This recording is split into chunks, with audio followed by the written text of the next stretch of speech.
What do you think these prisoners are doing with rags in their hands? Believe it or not, they're actually cleaning the floor, but with just a couple of careless swipes, it's hard to tell if anything is really clean. Dust just flies everywhere. This is a prison so poor it can't even afford a broom. Built in a cleared patch of tropical rainforest, it's nothing more than brick walls, a corrugated metal roof, and a fence made of wire. Yet over 600 prisoners are forced to live here. What's even more shocking is that, unlike other prisons where inmates at least have beds, here they sleep directly on the ground all year round, without even a blanket. The interior is as bare as it gets. 4 empty walls couldn't describe it better. This place is in Papua New Guinea, a small tropical country about 480 kilometers north of Australia, and one of the poorest nations in the world. The unemployment rate here is as high as 90%, meaning 9 out of 10 people have no stable job. On average, a murder happens every 2 days. Despite the high crime rate, the government only arrests a small number of major offenders to maintain a sense of authority. Deep in the rainforest lies Bomana Prison, the largest prison in the country. A man named Shakimandi decided to enter this nearly bankrupt prison as an inmate to see just how bad things really are. Upon arrival, guards conducted basic procedures like registration and body searches. Because the prison can't afford computers, everything is recorded by hand. There's no fingerprinting, no photographs, just stacks of paper files containing all the personal information of the 600 plus inmates. After processing, Shakimandi was taken to the main prison area. It's a prison that barely looks like one. The cells are simple concrete rooms, and the only security measures are a thin wire fence and a few unstable watchtowers. There are only a dozen or so guards, and most of the time they just sit in their office, rarely patrolling. With such loose management, you might think this is some kind of primitive village or even a prison-themed resort. Meanwhile, the inmates can move freely, chat casually, and even carry restricted tools. They seem more like the owners of the prison than prisoners. Some might wonder, doesn't that make escaping easy? The answer is yes. Many inmates have tried all kinds of creative escape methods, the most common being cutting through the wire fence. The welded patches on the fence are proof of their attempts. But despite how easy it seems, not many actually escape. On one hand, guards will shoot without hesitation. On the other hand, beyond the prison lies dense tropical rainforest filled with dangerous animals and insects. Without survival skills like Bear Grylls, escaping would almost certainly mean death. As a newcomer, Shakimandi was assigned to the pretrial detention area. In a cramped, extremely basic cell, 52 detainees are held. And yes, these people haven't even been convicted yet. They can be locked up for 3 to 4 years before trial. This is due to Papua New Guinea's outdated judicial system. From arrest to final judgment, there are 4 to 5 stages, each with thousands of prisoners waiting in line. The entire country has only a few dozen lawyers. For inmates, getting a trial is like winning the lottery. The conditions in the pretrial area are beyond terrible. There are no facilities at all, no beds, no mattresses. Everyone just lies on the concrete floor. The only somewhat organized thing is that prisoners hang their clothes and belongings overhead using ropes. The crisscross pattern makes it look like a spider's web. They hang their belongings out of necessity, the floor is filthy, and since they have to sleep on it, cleaning becomes the most important daily task. But with no cleaning tools available, inmates rely on improvisation. Each person uses a rag, wipes the floor a couple of times, splashes water, and calls it done. Prisoners are locked up for 15 hours a day from 4 p.m. to 7 a.m. During that time, the doors are tightly shut, leaving them in darkness. There's no lighting, but they still find ways to pass the time, singing or dancing under the moonlight. Some heavy smokers even roll tobacco in old newspaper to satisfy their cravings. It may taste terrible, but at least it helps ease the boredom. At 7 a.m., the doors open, and the first thing inmates do is line up for roll call. Unlike other prisons that count inmates in smaller groups, Bomana Prison gathers all prisoners together at once. This is extremely risky. With over 600 inmates, many carrying tools, it wouldn't take much for them to overpower the guards and escape. After a roll call comes breakfast. Due to the lack of funds, food is extremely limited. Breakfast is just a compressed biscuit and a cup of tea. Lunch and dinner are small portions of rice with canned fish. Any additional food must be prepared by the inmates themselves, from chopping wood and starting fires to cooking and distributing meals. With over 600 inmates, each meal only has 2 bags of rice, clearly not enough. Many prisoners wait in line for half an hour only to find the food gone by the time it's their turn. They can only eat another biscuit and hope to get food earlier next time. Some might ask, if guards barely supervise, why do prisoners still follow the rules? In reality, each section of the prison is controlled by a prisoner leader who oversees everything. They all share a common title, committee members. These individuals effectively replace about 95% of the guards' duties.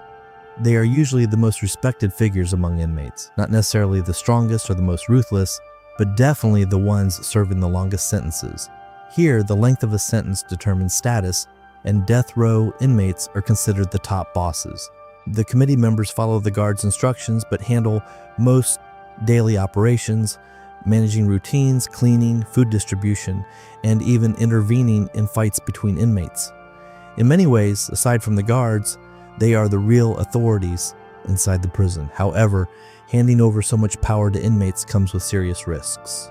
For example, a committee member named Mashaki from cell block number 1 is a seasoned escape artist. To him, the prison's security measures are nothing more than decoration. He claims to have a secret escape route, tying a rope onto overhead power lines stretched between poles and sliding out. This dangerous method is something only he has mastered. Less skilled inmates who tried it have been electrocuted to death.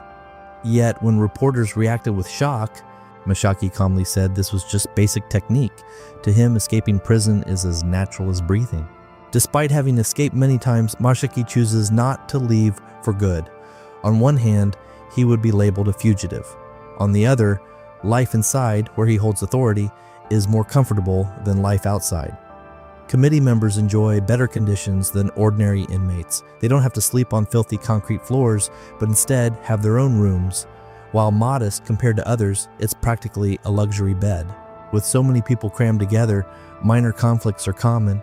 Usually committee members can resolve small disputes. But when things escalate, guards step in with firearms. The instigators are then thrown into solitary confinement for anywhere from a week to a month. These dark, overcrowded cells are the prison's punishment units. At first glance, they look like cages for zombies. Surprisingly, many inmates actually prefer being there. It offers an escape from the chaotic crowd, and more importantly, these cells are located in shaded corners, the coolest places in the entire prison. The harsh environment leaves inmates in constant suffering. In truth, even the warden and guards feel helpless. They want to improve security, reinforce fences, electrify barriers, stock more food, and hire more guards. But all of it requires funding. Without money, they can only maintain the current fragile system. Now, shifting to another prison, this one in Madagascar, it is considered one of the most suffocating prisons in the world. Overcrowded beyond belief, it was built for 800 inmates, but now holds over 3,000. Every visible space is filled with people. Inside the cells, conditions are even worse. 150 prisoners are packed into a dark room of less than 30 square meters, squeezed together like worms. With so few beds, many inmates are forced to sleep on the floor. Bodies are pressed tightly together, making even lying flat a luxury. At night, a leader organizes 2 scheduled turnovers. When clapping sounds, everyone must shift position at the same time just to get a bit of relief. The filth inside the cells is unimaginable, and outside is no better. Rats and cockroaches run freely, while fleas and lice crawl all over the prisoners' bodies. Food provided by the government is nothing more than cassava soup. Long-term malnutrition has led to widespread disease, especially among the elderly, pregnant women, and children. With weak immune systems, once they fall ill, they can only endure and wait for death. Their eyes are dull, their faces filled with despair. Among dozens of prison documentaries, this place stands out as one of the worst imaginable. Located in southeastern Africa, Madagascar is an island nation surrounded by beautiful ocean scenery. In theory, it should have more tourism potential than its neighbor Mauritius. However, reality is the opposite. Mauritius has thrived through tourism and become one of Africa's wealthiest nations, while Madagascar's economy has declined, ranking among the poorest. In the capital, Antananarivo, the dirty and dilapidated environment makes it hard to believe it's a national capital. Poverty fuels crime, and rising crime fills prisons. Located on the outskirts of the capital, Antanimora prison is the largest in the region. A 21-year-old man named Shachima was sentenced to 6 months for robbery at his first time in prison. From his trembling hands and confused expression, it's clear he is extremely nervous. Guards conducted a thorough search, checking his clothes, hat, pockets, and backpack. They even forced him to remove his belt, as such items could easily be used for violence or suicide in these harsh conditions. Ironically, the prison offers one humane service. When inmates are released, they can take their belt back if they can somehow find it among thousands of others. After the body search, the guards carried out a simple registration process. The method was extremely primitive. There were no computers or printers here, so all the records had to be written by hand. All the prisoners' information was piled up on this bookshelf. This method was very risky, leaving aside how difficult it was to find documents. If a riot or fire broke out, the prisoners could instantly become people with no official records. Then, under the escort of the guards, Shachima stepped through the prison gate. He was terrified inside because what lay ahead was basically hell on earth. This prison is known as one of the hardest prisons to survive in, not only in Africa, but in the entire world. Compared with it, even Russia's prisons, known for brutality, or Japan's prisons, known for military-style discipline, seem far less extreme. Overcrowding is the defining feature here. Every corner visible to the eye is either packed with people or crawling with small animals like rats and cockroaches. If someone is unlucky enough to be locked in a place like this, it is truly a fate worse than death. After passing through the public yard filled with prisoners, the newcomer Shachima arrived at his cell area. The beds were already severely overcrowded, and even the space under the beds was packed with people. Fortunately, after some rearranging, a tiny corner was cleared out. This became his new home. Is it hard? It's hard. Although Shachima's sleeping spot was extremely basic compared with what came next, it was already much better. Not far from him, in another cell, 150 prisoners were crammed into a space of less than 30 square meters. From the upper bunks to the lower bunks and even the floor, there were 4 layers of people. Everyone slept pressed tightly against one another, using every inch of space to the limit. The floor was also covered with people. Because they could not lie flat, they had to sleep on their sides, all facing the same direction. Each night, they only had 2 chances to turn over. The cell leader would wake everyone up once at 2 a.m. and again at 4 a.m. only when they heard the clapping sound were they allowed to turn over together. A 43-year-old man named Kingla was lucky enough to live in this room. He was accused of embezzling public funds and was being detained here while waiting for the court's judgment. He considered himself a respectable person and could not accept sleeping on the floor, so even under great pressure, he spent a large amount of money to rent half a bed space from another inmate for about $9 per week. Kingla said that being a little cramped was still barely bearable. What he could not stand was the smell of feet throughout the room and the stench from the toilet. Sometimes, while sleeping, he would be suddenly awakened by the overwhelming smell. Every morning at 6 a.m., when the guards rang the wake-up bell, more than 3,000 prisoners rushed out like rats that had been locked up all night. After another sleepless night, Kingla felt as if his body had been completely drained. Since arriving here, he could sleep at most 1.5 hours each night. Since I came here, I sleep only 1 hour and 30 minutes every night. To regain a little strength, no matter how poor he was, Kingla would still buy a cup of coffee from the small prison shop. It was one of the few ways to make this miserable life slightly more bearable. The conditions inside the cells were terrible, and outside the cells was not much better. In this prison, the word hygiene simply does not exist. Everywhere you look, garbage and feces ferment in the air, rats and cockroaches run everywhere, while lice and fleas spread across people's bodies. Such terrible sanitation causes infectious diseases like malaria and plague to spread widely. The prison has a small clinic, but because there's no money for medicine, even the best doctor sitting nearby would be useless. Sick prisoners can only lie there and wait for death. We have no medicine here. I must emphasize this. We have not received medicine for an entire year. Besides the terrible hygiene, the prison food is also horrifying. The food being cooked in these pots is the only daily meal for more than 3,000 prisoners. It is called cassava, one of the most common staple foods among the poor in Madagascar and across Africa. Cassava is high yield, easy to store, and filling, but its nutritional value is pitifully low.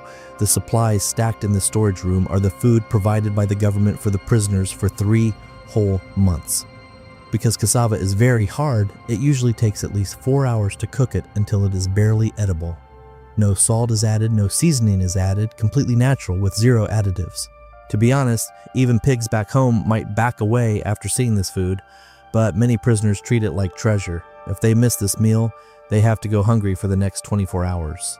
Of course, if someone outside supports them, life becomes much easier. The prison allows family visits twice a week, each lasting only 10 minutes. Families can bring clothes, food, and money to help prisoners survive this unbearable life. Kingla, who was still detained while awaiting trial, finally received a visit from his wife. Besides getting some money and food, he asked his wife to try to use connections outside to get him released on bail. His hopes were beautiful, but reality was cruel. A few days later, his wife brought him 2 pieces of bad news. First, his son had dropped out of school because the family no longer had money to pay tuition.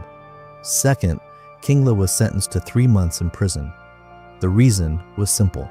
Bail required money. The judge asked for about $485, which was equal to half a year of their income. Kingla was completely hopeless because in this place, let alone 3 months, he did not even want to stay for 3 more days. Kingla's situation was tragic, but compared with the next prisoner, it was nothing. The old man in front of us is named Trimp. He is already 75 years old and is the oldest prisoner in this prison. Guess how many years he has spent here? The answer is a full 38 years. Half of one man's life has been spent inside a prison like this. Just thinking about it is enough to feel the despair. At this point, some people might ask, why not take the risk and escape? In fact, many prisoners have thought about it. But once you break the rules inside the prison, breaking the rules is extremely risky and the punishments are severe. Solitary confinement is the punishment prisoners fear the most. This broken down room is the prison's isolation cell. Compared with the already overcrowded cell blocks, this place is truly hell within hell. There is no bed and no toilet. For 24 hours a day, prisoners must eat, drink, sleep, and relieve themselves in the same room. And the sentence is not 3 hours nor 3 days, but a full 30 days. One elderly man had experienced solitary confinement once. He said he ate in the northeast corner of the room and relieved himself in the southwest corner. He used his right hand to eat and his left hand for waste. At first, he had the system arranged clearly, but after long isolation, he began to lose his mind. Several times, he confused his left and right hand and ended up vomiting on the spot. Although prison life is unbearable, crime comes with punishment, and because of Madagascar's national conditions, these inmates can only struggle to survive. That's the end of the video. If you enjoyed it, please like and subscribe to my channel to support me.